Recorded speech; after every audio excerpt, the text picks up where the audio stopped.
नमस्कार दोस्तों, मैं एलएनसीटी यूनिवर्सिटी से केसरीनाथ त्रिपाठी। आज हम पढ़ते हैं एग्रीकल्चरल इकोनॉमिक्स में एक ऐसा टॉपिक जो कि शॉर्ट नोट्स में काफ़ी ज़्यादा पूछा जाता है, जिसका नाम है law of diminishing marginal utility, ह्रासमान सीमांत उपयोगिता का नियम, या law of equi marginal utility, सम सीमांत उपयोगिता का नियम। तो ये दोनों टॉपिक के बारे में पढ़ते हैं। चलते हैं, पहले पढ़ते हैं law of diminishing marginal utility. तो martial state the law thus the additional benefits which a person derive from a given increase of his stock of a thing diminishes with every increase in stock that he already has.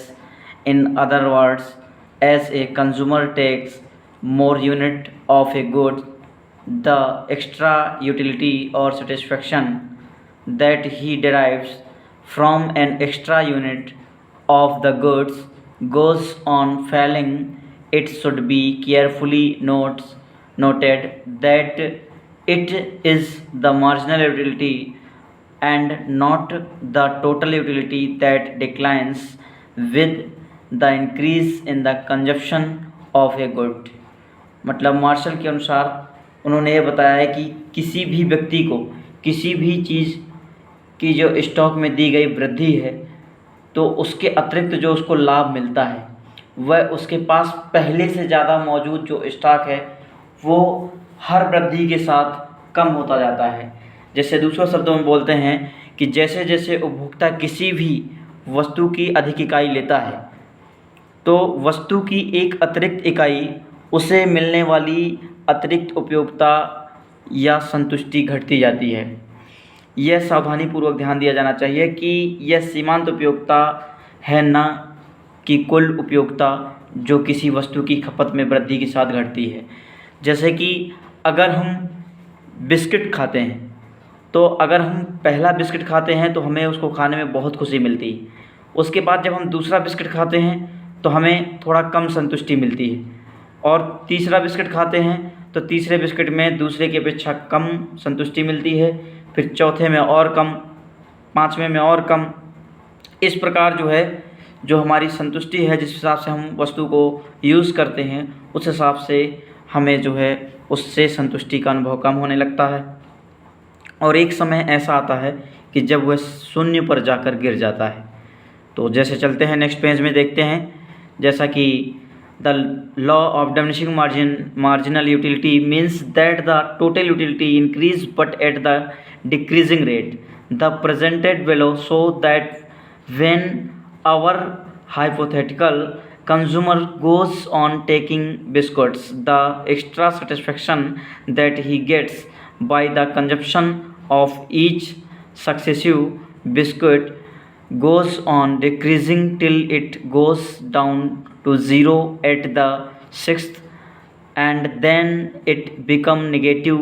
The total utility, however, goes on increasing unit until the consumption of the fifth unit, but it is worth nothing that it increases at a diminishing rate।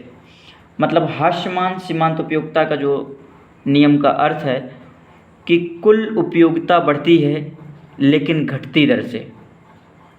जैसे कि हम यहाँ देखते हैं, ये curve लेते हैं जिसमें ये मार्जिनल यूटिलिटी हो गया, ठीक है, और ये हो गया quantity.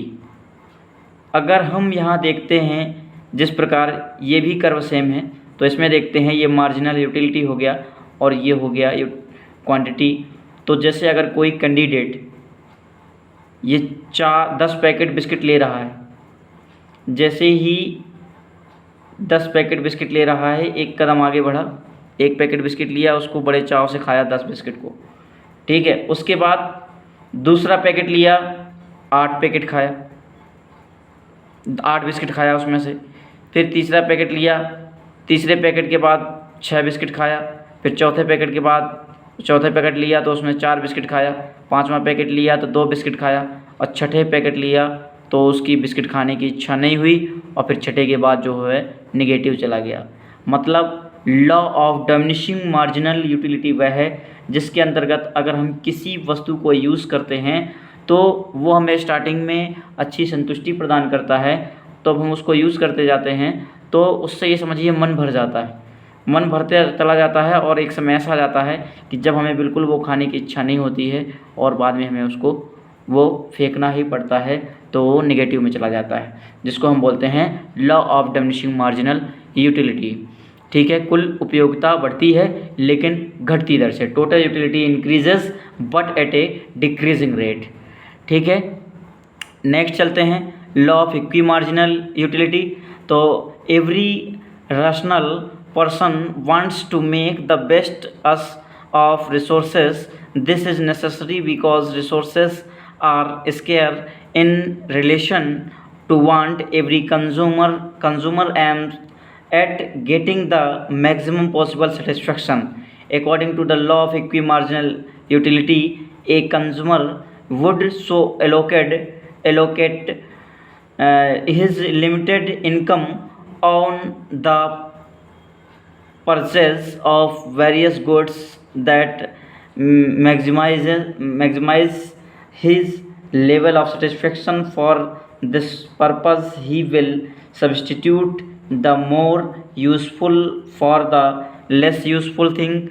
The law is known by different name like the law of substitutions, the law of indifference, the law of economy of expenditure, or the law of maximum satisfaction. It is called as the law of substitution as the consumer substitutes more useful things for the less important ones given the scarcity of resources. मतलब अगर कोई भी व्यक्ति है तो उसकी जो है संसाधन सर्वोत्तम उपयोग करना चाहता है, तो यह आवश्यक है क्योंकि आवश्यकता की तुलना में संसाधन दुर्लभ है, जिसमें कि प्रत्येक उपयोक्ता का लक्ष्य अधिकतम संभव संतुष्टि प्राप्त करना है। मतलब कि जैसे कोई भी कैंडिडेट किसी भी वस्तु को यूज़ करना चाहता है तो उसको वो जब तक यूज़ करेगा जब तक उसको एक सेटिस्फेक्शन नहीं मिल जाता। जितना पॉसिबल सेटिस्फेक्शन होगा उतना ज़्यादा उसको यूज़ करेगा, और जितना मैक्सिमम सेटिस्फेक्शन हो जाता है उसके बाद उसको यूज़ करना वो बंद कर देता है, जिसको हम अलग अलग नामों से जानते हैं। The law is known by different name like the law of substitutions, the law of indifference, the law of economy of expenditure and और the law of maximum satisfaction and law of substitutions. इसको हम इन नामों से भी जानते हैं। तो thank you. अगर वीडियो पसंद आया हो तो लाइक शेयर एंड सब्सक्राइब ज़रूर करें।